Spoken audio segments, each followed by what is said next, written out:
En fait, le point de départ de la campagne, c'est que les personnes qui fabriquent nos vêtements sont payées 2 à 5 fois moins, selon les pays, que ce dont elles ont besoin pour vivre dans des conditions décentes.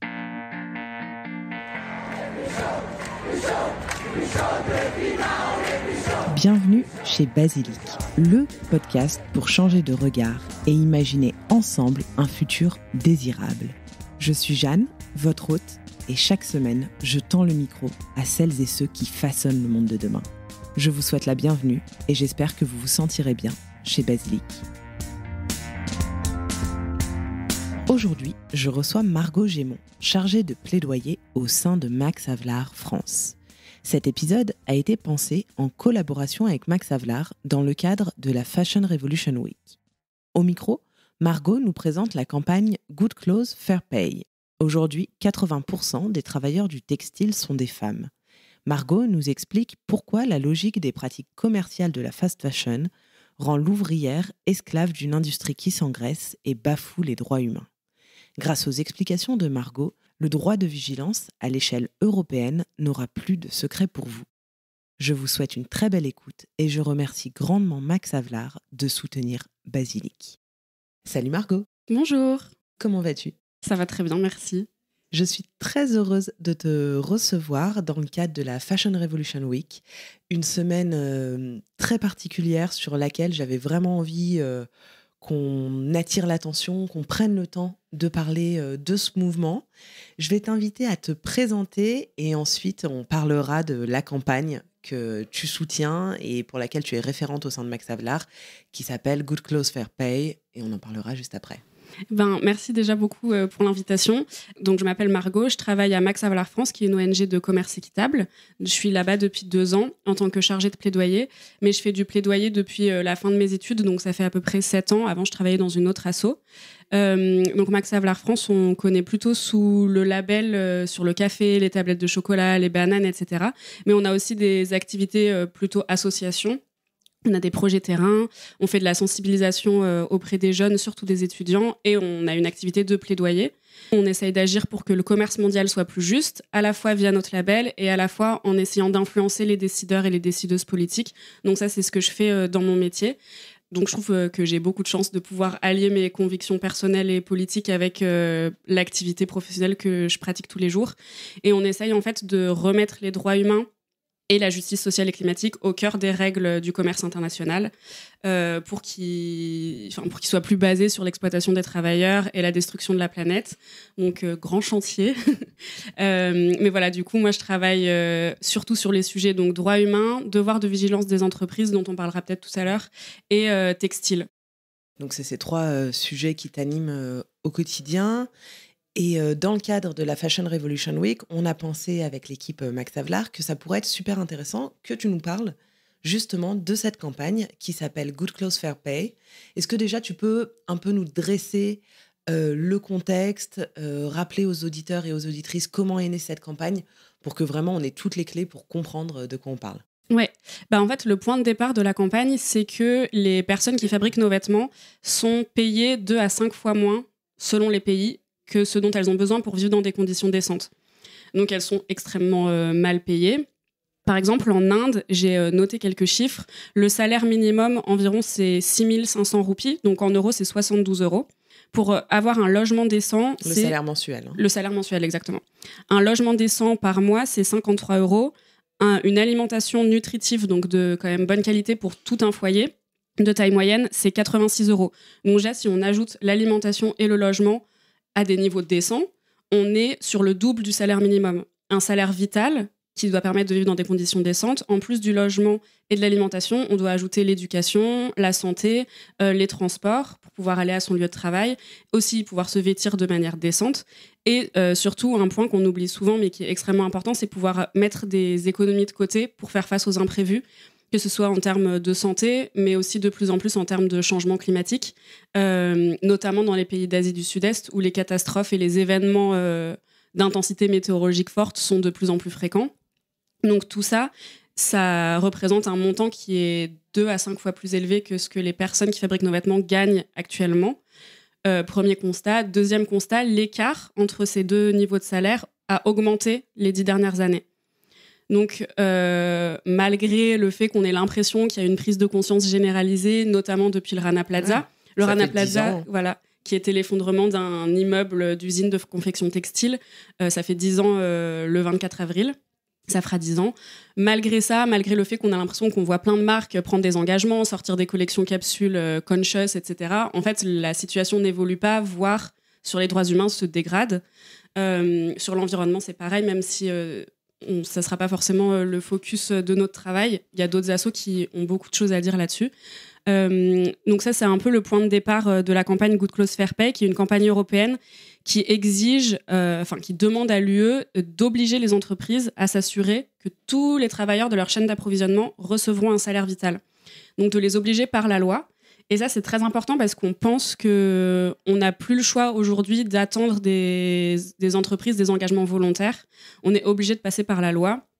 Ça fait des années qu'elles font face à aucune obligation et du coup, on compte un peu sur leur propre bonne volonté, entre guillemets, et ça avance pas du tout assez vite. Donc, les obliger légalement, les contraindre, ce serait le meilleur moyen pour avoir un changement au niveau sectoriel, puisque si on a beaucoup de petites marques qui prennent des engagements très forts, qui connaissent toute leur chaîne de valeur, qui savent qui fabrique leurs vêtements, c'est des petits volumes par rapport aux milliards de vêtements qui sont produits chaque année. Et du coup, ça, c'est pas assez en fait pour changer les conditions des millions de travailleurs qui sont derrière. Donc nous, on pense que pour avoir ce virage en fait et pouvoir avoir un point de bascule qui permette de passer tout le secteur sur un mode durable et respectueux des droits humains, il faut passer par la loi. Et le niveau de l'Union européenne est la bonne échelle, puisque l'Union européenne est le plus gros marché consommateur de vêtements dans le monde, nos 27 pays. Et donc, du coup, si nous, on interdit la vente de vêtements qui n'ont pas été fabriqués par des personnes qui ont été payées un salaire vital, on peut avoir un réel impact sur tout le secteur. Donc ça, je comprends bien, mais dans les faits, comment ça pourrait se traduire dans la loi? Quelles pourraient être les obligations? Tu as parlé de devoir de vigilance, mais comment est-ce qu'on peut imaginer contrôler l'ensemble de ces entreprises, notamment du fait que c'est souvent un peu en cascade, et donc tu as effectivement la marque, mais derrière, il y a des centaines de sous-traitants. Et on le sait, et d'ailleurs c'est difficile d'avoir des chiffres pour les sous-traitants des sous-traitants des sous-traitants, parce que finalement c'est pas déclaré, c'est souvent des femmes qui font de la couture chez elles, dans des conditions très insalubres, etc. Donc comment on pourrait mettre ça en place concrètement dans la loi? Alors du coup, comme tu le dis, ça passerait par le devoir de vigilance. Nous, la demande de Good Clothes Fair Pay, ce serait d'avoir une loi spécifique sur le devoir de vigilance salaire vital, entre guillemets. Donc du coup, qu'est-ce que c'est? Ça voudrait dire que les entreprises sont obligées de connaître les impacts potentiels et réels de leurs activités sur les droits humains. Nous, on demande à ce que ce soit une obligation qui concerne toute leur chaîne d'approvisionnement. C'est quelque chose contre lequel on se bat pas mal contre les lobbies des entreprises qui voudraient que ce soit seulement pour leurs premiers fournisseurs. Donc, dans la chaîne textile, comme tu le dis, ça correspondrait à seulement une minuscule partie de toute leur chaîne. Nous, on se bat vraiment pour que ce soit sur toute leur chaîne, ce qui les forcerait aussi à remettre de la transparence dans toute leur chaîne. C'est faisable. Il y a des marques qui connaissent actuellement leur chaîne d'approvisionnement, qui savent où leurs vêtements sont fabriqués.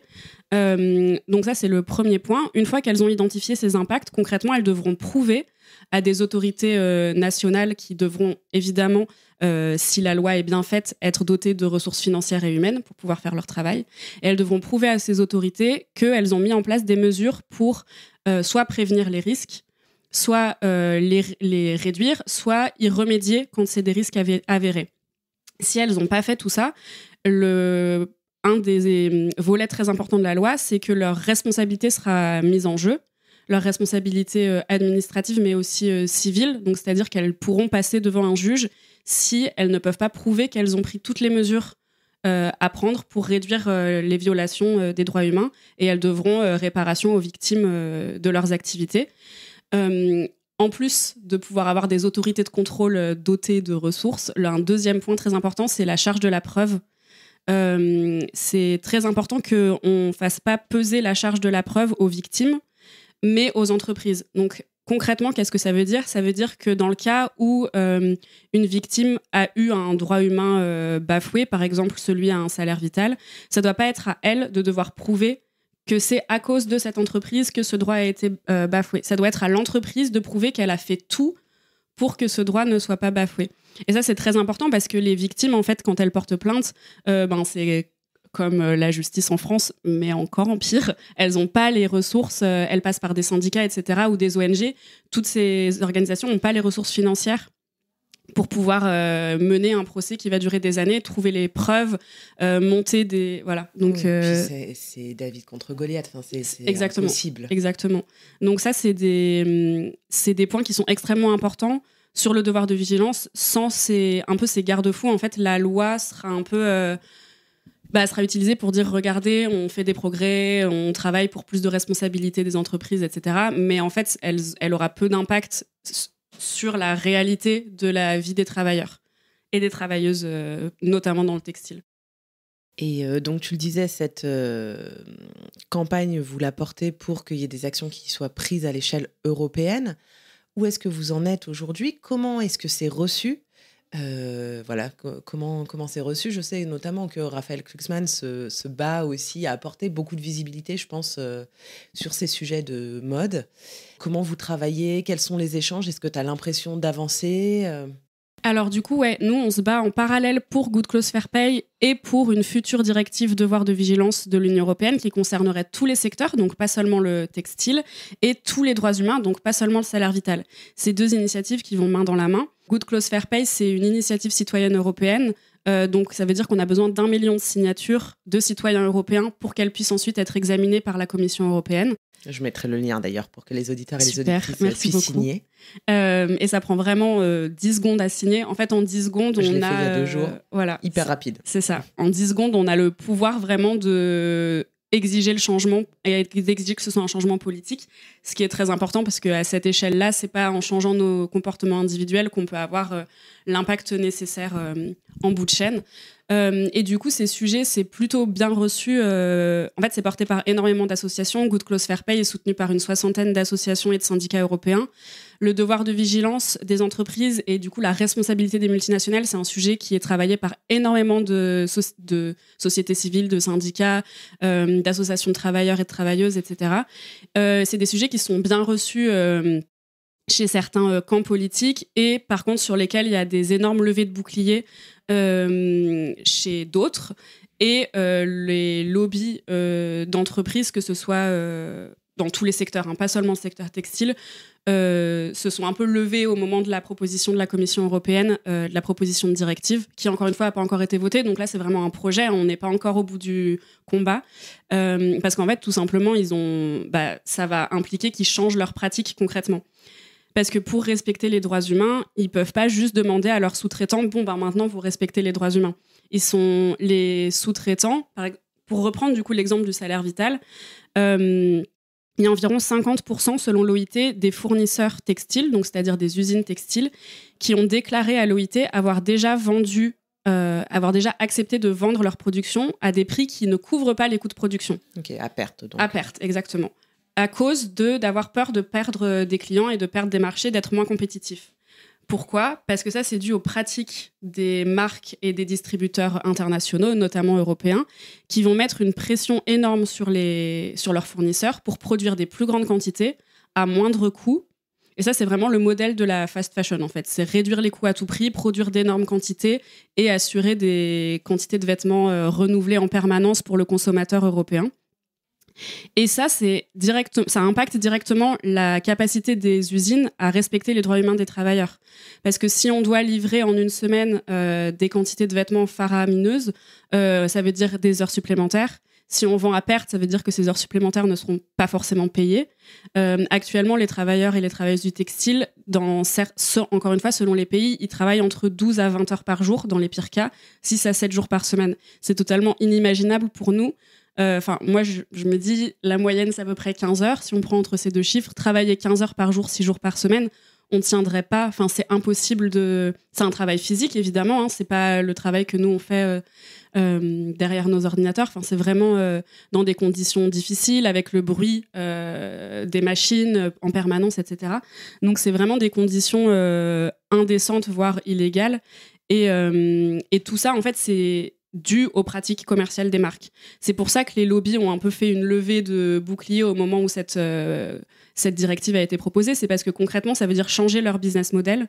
Ça veut dire arrêter de maximiser leurs profits sur l'exploitation des travailleurs. Et du coup, forcément, ça veut dire perdre des sous, devoir devenir transparent, rendre des comptes, avoir sa responsabilité engagée en cas de violation. Enfin, ça veut dire vraiment changer complètement l'impunité totale dans laquelle elles exercent leur activité depuis des décennies, quoi. Oui, c'est sûr que ça changerait profondément le modèle. Et en même temps, c'est la seule solution aujourd'hui. Ouais. On peut plus attendre.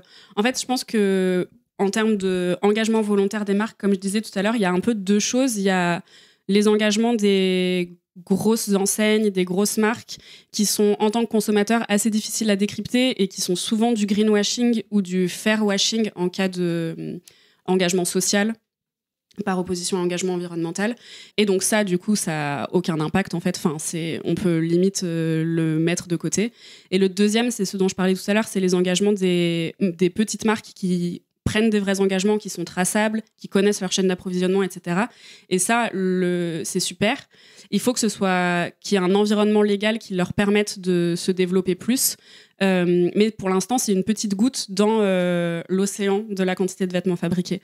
Donc, il faut à la fois agir pour que ces marques puissent mieux faire et plus faire. Et il y a un collectif en France qui s'appelle En Mode Climat, qui fait un super plaidoyer là-dessus. Du coup, j'invite tous les auditeurs à aller sur leur site. C'est super bien expliqué. Ils expliquent ce qu'ils demandent à la France en termes de changement législatif pour leur permettre, eux, d'être en fait au même niveau de compétition par rapport aux énormes marques.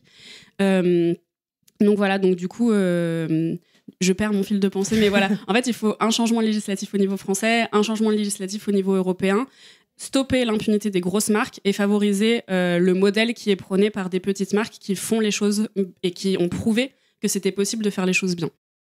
Est-ce que ça pourrait passer par interdire tout simplement à ces marques de vendre sur le territoire européen Mais ça, c'est justement une proposition qui est défendue par plusieurs députés européens, dont Raphaël Glucksmann, sur le travail forcé. Ils sont en train de... Donc c'est encore une autre loi, ça fait beaucoup de lois au niveau européen. Mais ça, c'est une proposition d'interdire l'importation et la vente sur le territoire européen de produits issus du travail forcé. Ça a déjà été voté l'année dernière pour des produits issus de la déforestation. Donc c'est possible, en fait, on donne une nouvelle mission aux douanes, c'est de vérifier que les produits qu'on consommera au niveau du territoire européen ne sont pas issus de la déforestation, ça c'est en cours. Et plus tard, quand la loi sera votée, pas issus du travail forcé, c'est notamment pour répondre à la situation des Ouïghours qu'on connaît de plus en plus et sur laquelle on a de plus en plus d'informations. Et donc du coup, sur le devoir de vigilance, ça se traduira pas par forcément une interdiction de vente, mais ce sera pas exactement les mêmes mécanismes, mais c'est une des solutions qui est possible. C'est que si l'entreprise ne peut pas montrer qu'elle a mis en place tout ce qui était en son pouvoir pour pouvoir atténuer ces risques sur les droits humains, elle fera face à des sanctions. Et donc, il y aura, la loi est en train d'être discutée, donc il y aura différents niveaux de sanctions qui vont du coup des amendes jusqu'à potentiellement passer en procès s'il y a une violation avérée de droits humains. Pour les amendes, il faut qu'elles soient assez substantielles et conséquentes. Exactement. Parce qu'on connaît le problème sur d'autres sujets, notamment des sujets environnementaux, où en fait, bien souvent, les entreprises préfèrent payer une amende qui finalement représente tellement peu par rapport à tout ce qu'elles ont gagné en profitant soit de la planète, soit d'humains. Et d'humaines d'ailleurs en l'occurrence, parce qu'on l'a dit, je le redis, c'est quand même majoritairement des travailleuses 80%. Du textile. Hein. Donc il faut le garder en tête aussi, parce que c'est assez symptomatique de cette société patriarcale dans laquelle on essaie d'évoluer. Vous, on l'a compris, vous avez cette activité de plaidoyer. Nous, en tant qu'auditeurs et auditrices du podcast, qu'est-ce qu'on peut faire ? Donc on peut aller signer. J'indiquerai le site, je le répète, mais je le mettrai vraiment, ça prend 2 secondes, top chrono. Qu'est-ce qu'on peut faire d'autre ? Comment est-ce qu'on peut agir et vous aider, vous apporter de la visibilité, des ressources ? Qu'est-ce qu'on peut faire ? Alors, Je pense que la première chose qu'on peut faire en tant que consommateur, du coup, comme tu l'as dit, c'est d'exiger le changement politique, par exemple en signant. Parce que vraiment, c'est un problème, c'est des problèmes systémiques. Ça doit être réglé au niveau du politique et donc il faut qu'on élise les bonnes personnes et qu'on exige le changement. Par contre, après, c'est un peu le en même temps, apparemment. Je peux faire aussi du en même temps. Mais on doit aussi agir en tant que consommateur parce que chaque vêtement qui est au produit a un impact social et environnemental. Donc, chaque vêtement qui n'est pas consommé, c'est un impact social et environnemental évité. Chaque tonne de CO2 va compter. Et chaque violation de droits humains qui est évitée ou réduite, c'est important aussi. Donc, consommer moins, c'est vraiment le premier message. Deuxièmement, ce qu'on consomme, c'est consommer mieux. Il y a les Amis de la Terre qui ont sorti un dossier sur la surproduction du textile il n'y a pas longtemps et dans lequel c'est écrit qu'en moyenne, donc c'est une moyenne, c'est pas le cas pour tout le monde, mais la moyenne, c'est que les Français consomment 42 vêtements par an. Si on considère qu'une pièce de fast fashion lambda, c'est minimum 10 €, en vrai, c'est plus, un pull, c'est plus, des chaussures, c'est plus, on est à un budget annuel de 420 € au bas mot. Avec cette enveloppe-là, si on consomme moins, on peut consommer mieux. Ça va pas forcément avoir un impact sur notre porte-monnaie parce qu'on va acheter seulement ce dont on a besoin. On va investir dans des produits, des vêtements qui vont durer plus longtemps, qui seront plus à notre style et qu'on va du coup porter plus parce qu'on aura réfléchi avant de les acheter. Donc ça, je pense que c'est à la portée de tout le monde, de juste réduire sa consommation, de plus réfléchir. Évidemment, on peut continuer à acheter de la fast fashion si c'est seulement ce dont on peut s'offrir, évidemment. Il faut juste réduire sa consommation et vraiment réfléchir à ce qu'on met derrière chaque pièce de vêtement qu'on achète parce qu'elle a une histoire et un impact. On peut évidemment consommer de seconde main quand c'est possible, arrêter d'acheter du neuf, peu importe si c'est une marque éthique, engagée ou de la fast fashion, ça reste du neuf, donc ça a eu un impact. Il a fallu des ressources pour le produire, même si c'est des ressources meilleures que... Voilà. Donc, évidemment, acheter de seconde main, c'est aussi... Et puis, juste acheter moins. Enfin, moi, j'essaye d'acheter plus du tout, de faire avec ce que j'ai dans ma garde-robe. C'est super difficile parce qu'on est bombardé en permanence d'incitations à acheter. C'est un changement de comportement, même quand on est conscientisé et qu'on essaye de vraiment faire les choses au mieux, c'est super difficile. Donc j'imagine qu'au début, quand on commence à prendre conscience de tous ces enjeux, c'est un long cheminement. Mais du coup, ouais, il faut essayer de faire au mieux avec les outils qu'on a, se renseigner beaucoup évidemment, et puis exiger que ce soit les marques qui changent leurs pratiques, quoi, pour qu'on ait une offre qui soit respectueuse de l'environnement et des humains en fait. Parfait. Merci beaucoup Margot. On terminera là-dessus. Merci pour tes bons conseils et surtout pour tes précieuses explications. J'espère que ce sera plus clair aussi pour les auditeurs et les auditrices et peut-être qu'ils auront découvert cette campagne Good Clothes Fair Pay. Donc merci infiniment. Merci à toi pour l'invitation. Et à toi. Et puis à bientôt. À bientôt. Merci d'avoir écouté cet épisode jusqu'au bout. Si vous êtes encore là, j'imagine qu'il vous a plu. N'oubliez pas de vous abonner à Basilic sur votre application de podcast favorite pour ne louper aucun épisode. Vous pouvez également me suivre sur Instagram et LinkedIn @basilicpodcast pour découvrir les coulisses de tous les épisodes et de toutes les interviews. Et enfin, si l'univers du podcast vous intéresse, alors je vous invite à jeter un œil à basilicpodcast.com. Vous y découvrirez Basilic Studio, la formation que j'ai créée pour vous accompagner à lancer votre propre podcast et surtout le podcast de vos rêves, mais également Basilic Lab, l'agence qui nous permet de créer des podcasts pour des marques audacieuses et des thérapeutes engagés. Je vous donne rendez-vous la semaine prochaine pour un nouvel épisode et d'ici là, prenez grand soin de vous.